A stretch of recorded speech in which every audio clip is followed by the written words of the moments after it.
तुम्ही मेथी पराठा कडू होतो म्हणून खात नाही, तर आज ही एक नवीन ट्रिक वापरून बनवूया असा मेथी पराठा की जो अजिबात कडू नाही.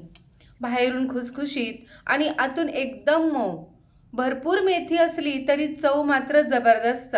मग टिफिनला न्या किंवा सकाळी नाश्त्याला खा. ही सोपी पद्धत एकदा करून पाहिलीत ना, तर नेहमी त्याच पद्धतीने पराठा बनवाल. चला जास्त उशीर न करता आजच्या रेसिपीला आपण सुरुवात करू. ते मेथी पराठा बनवण्यासाठी मी इथे एक जुडी ताजी हिरवी मेथी घेतलेली आहे. आपल्याला ही मेथी सुरुवातीला निवडून घ्यायची आहेत. अशी मेथी घेऊन त्यांची पिवळी पाने काढून टाकायची आणि जाड काड्या न घेता फक्त पाने पाने घ्यायची आहेत बघा. आणि नंतर ही मेथी 2 पाण्याने स्वच्छ धुवून घेतलेली आहे, म्हणजे त्यातील धूळ आणि माती निघून जाईल. आता तिसऱ्यांदा परत मी पातेल्यात पाणी घेतलेलं आहे. त्या पाण्यामध्ये 1.5 चमचे मीठ घातलं आणि हाताने चांगलं मिक्स करून घेतलं. आता या पाण्यामध्ये ही मेथी सगळी घालून घ्यायची आणि स्वच्छ असं ही परत मेथी आपण धुवून घेत आहोत. असं मिठाच्या पाण्यात मेथी धुवून घेतली की मेथीचा सगळा कडवटपणा कमी होतो. हेच मेथी पराठा बनवण्याचे एक महत्त्वाचं सिक्रेट आहे. यामुळे मेथी पराठा अजिबात कडू होत नाही. आणि ही सगळी मेथी मी एका चाळणीवर अशी 10 मिनिट चांगली निथळून घेतली. आता मेथी निथळली आहे, तर आता आपण चांगली बारीक कट करून घेऊया. आता जेवढी आपल्याला मेथी आपल्या हातामध्ये बसेल तेवढीच मेथी घ्यायची आणि अशी एकदम बारीक चाकूने चिरून घेतली. तर ही सगळी मेथी चिरून झालेली आहे. आता या मेथी पराठ्यांसाठी आपल्याला वाटण करायचं आहे. 10 ते 12 लसूण पाकळ्या, 4 ते 5 हिरव्या मिरच्या, 1 इंच अद्रकचे तुकडे आणि पाव चमचा ओवा आणि 2 चमचे पाणी घालून चांगली बारीक पेस्ट करून घेतलेली आहे.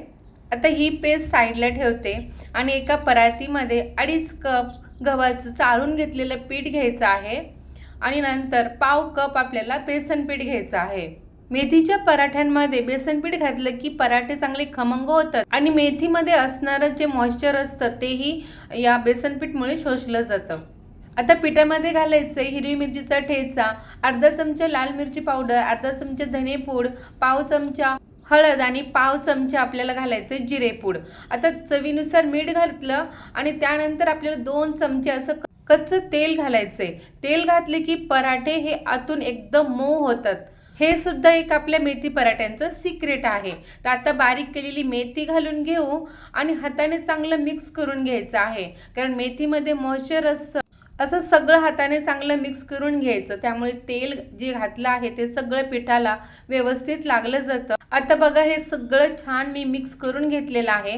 आता आपल्याला एकदम पाणी घालायचं नाही. पाणी घालताना हे थोडं थोडं करूनच घालायचं आहे, म्हणजे पाण्याचा आपल्याला व्यवस्थित अंदाज येतो. आता इथं मी मिक्सरच्या भांड्यामध्ये थोडंसं पाणी घालून जी हिरवी मिरची लागलेली आहे तेही सगळं काढून घेतलं आणि थोडं थोडं पाणी घालत असा एक मेथीच्या पराठ्यांसाठी एक गोळा तयार करून घेतला आहे बघा. पराठ्यांसाठी ही भिजवलेली कणिक जास्त कडक पण ठेवायची नाही आणि जास्त सैल पण ठेवायची नाही, एकदम मऊसूत करून घ्यायची आहे.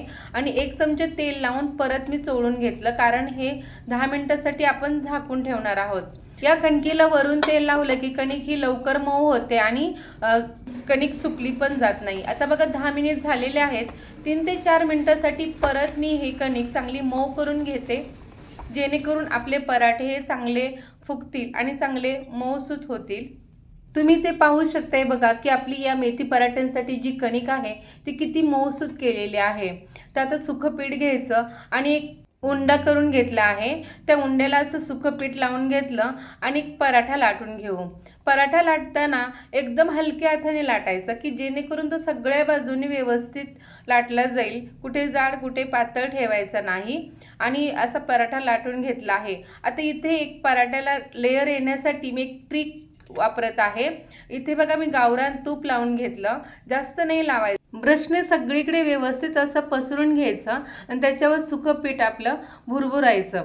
नंतर परत एक फोल्ड करायचा आणि नंतर त्या फोल्डवर परत आपल्याला गावरान तूप लावून घ्यायचं आहे. ब्रशने सगळीकडे पसरून घ्यायचं आणि परत सुकं पीठ लावायचं. त्यामुळे या पराठ्याला असे चांगले लेयर येतात आणि त्रिकोणी घडी करायची, जसं आपण चपातीला लाटताना करतो. आणि व्यवस्थित थोडंसं मिटवून घ्यायचं आणि नंतर परत सुकं पीठ लावून घ्यायचं आहे.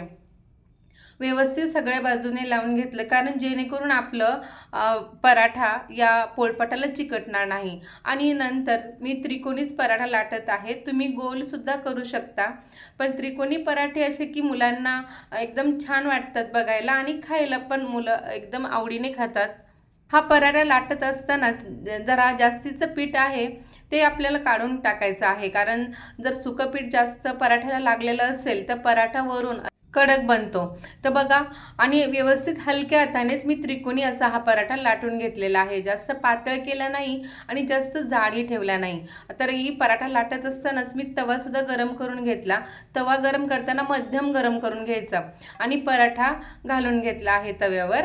तर आता बघा 2 मिनटं वेट करायचं. 2 मिनटानंतर असं हलवून घ्यायचा की जेणेकरून खालून पचला आहे की नाही समजतं. आणि मग नंतर पराठ्याला पलटी मारून घेतली. गॅसची फ्लेम ही मध्यमच ठेवली आहे आणि आता गावरान तूप लावून घ्यायचं. गावरान तूप लावल्यानंतर पराठ्यांची चव एकदम जबरदस्त होते. आणि बघा, पराठा आपला फुगत आहे आणि असं एकदम छान दोन्ही बाजूने हे पराठ्यांना चांगला असा कलर येईपर्यंत पराठे चांगले शेकून घ्यायचे आणि एकदम क्रिस्पी पराठे आपले तयार होतात बघा.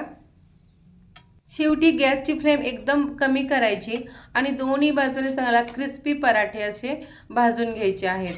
हा पहा, आपला हा मेथी पराठा एकदम क्रिस्पी आणि किती कलर छान आलेला आहे, तुम्ही इथे पाहू शकताय. एकदम खुसखुशीत असा आपला मेथी पराठा इथं तयार झालेला आहे. असा बटर बरोबर खा किंवा दही बरोबर खा, चटणी बरोबर खा किंवा लोणच्या बरोबर खा. इथे पाहू शकताय मेथी पराठ्याचं टेक्स्चर एकदम बघा, भरपूर मेथी आहे, आतमधून एकदम खुसखुशीत झालेला आहे, मऊ झालेला आहे आणि बाहेरून सुद्धा क्रिस्पी आणि खुसखुशीत आहे. या मेथी पराठ्याला एकदम मस्त अशा लेयर्स आलेल्या आहेत पहा. आणि खाण्यासाठी एकदम स्वादिष्ट आणि अजिबात कडू होत नाही. या सोप्या आणि नवीन पद्धतीने एकदा मेथी पराठा बनवा, तुम्हाला नक्की आवडेल. रेसिपी आवडली असेल तर लाईक करा, शेअर करा आणि आपल्या चॅनलला सबस्क्राईब पण नक्की करा. धन्यवाद.